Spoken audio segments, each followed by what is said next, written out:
अनावश्यक केस काढण्यासाठी वॅक्सिंग करायचं की लेझर हेअर रिडक्शन करायचं, याच बद्दल आज आपण बोलणार आहोत. तर मग तुम्ही हा व्हिडिओ नक्की बघा, कारण आज आपण बोलणार आहोत लेझर हेअर रिडक्शन याच्याबद्दल. तर लेझर हेअर रिडक्शन ही एक कॉस्मॅटिक प्रोसिजर आहे. याच्यामध्ये स्पेसिफिक वेवलेंथ असणारे लेझर रेज वापरले जातात. ते काय करतात, जे आपलं हेअर फॉलिकल आहे त्याला मुळापासून नष्ट करतात, त्यामुळे परत त्या ठिकाणी नवीन केस येत नाही. अनावश्यक केस काढण्यासाठी वॅक्सिंग किंवा थ्रेडिंग करताना एव्हरी मंथ किंवा जशी तुमची ग्रोथ आहे तसं तुम्हाला तेवढ्या फ्रिक्वेंटली ते करावं लागतं. लेझर हेअर रिडक्शन मध्ये मात्र मल्टिपल सेशन घेतल्यानंतर ती हेअर ग्रोथ पूर्णपणे रिटार्ड होऊ शकते. प्रोव्हाइडेड जर तुम्हाला काही हार्मोनल इम्बॅलन्स झाला तरच पुन्हा थोडीफार ग्रोथ येऊ शकते आणि मग तुम्हाला एखाद दुसरं सेशन मेंटेनन्ससाठी घ्यावं लागतं. तर म्हणून आज आपण बघणार आहोत laser hair reduction. Laser hair reduction ही एक कॉस्मॅटिक प्रोसिजर आहे. त्याच्यासाठी डायोड नावाचं लेझर वापरलं जातं की जे स्पेसिफिक वेवलेंथचे लेझर रेज जे असतात ते मेलॅनिन जे असतं केसांमध्ये ते ॲब्झॉर्ब करून घेतं आणि हेअर फॉलिकल ते नष्ट करून टाकतं आणि म्हणून पुन्हा त्या ठिकाणी केस उगवत नाही. कोणी करावं लेझर हेअर रिडक्शन? ज्यांना अनावश्यक केस आहेत किंवा ज्यांना ओठाच्या वर किंवा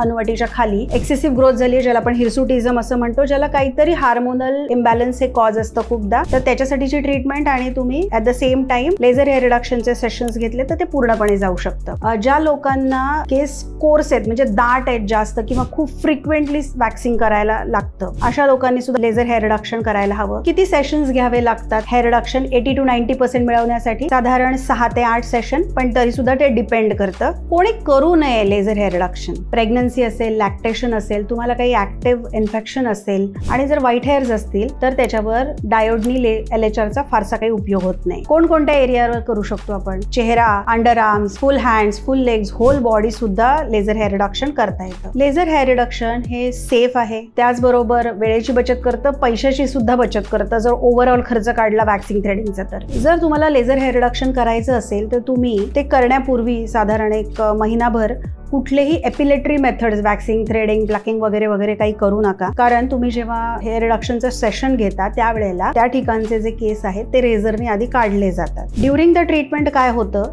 तर नंबिंग क्रीम लावलं जातं जर तुम्हाला फार पेन होत असेल तर, कारण ते थोडंसं प्रिकिंग सेन्सेशन येऊ शकतं. एक आईस्कूल प्रचंड बर्फासारखं थंड असणारं असं जेल लावलं जातं, त्याने त्या एरियाला थंडपणा पण येतो आणि थोडासा माइल्ड बधीरपणा पण येतो आणि त्याच्यानंतर लेझरचे शॉट्स दिले जातात. मशीननुसार त्याची फ्रिक्वेन्सी, त्याची एनर्जी ही ऍडजस्ट केली जाते. अगदी काही कोणाला तरी पकडून ठेवायचं आणि लेझरचे शॉट्स द्यायचे वगैरे असं काही होत नाही. खूपच सोपी आणि कम्फर्टेबल अशी प्रोसिजर असते. झाल्यानंतर तुम्ही काळजी घ्यायची.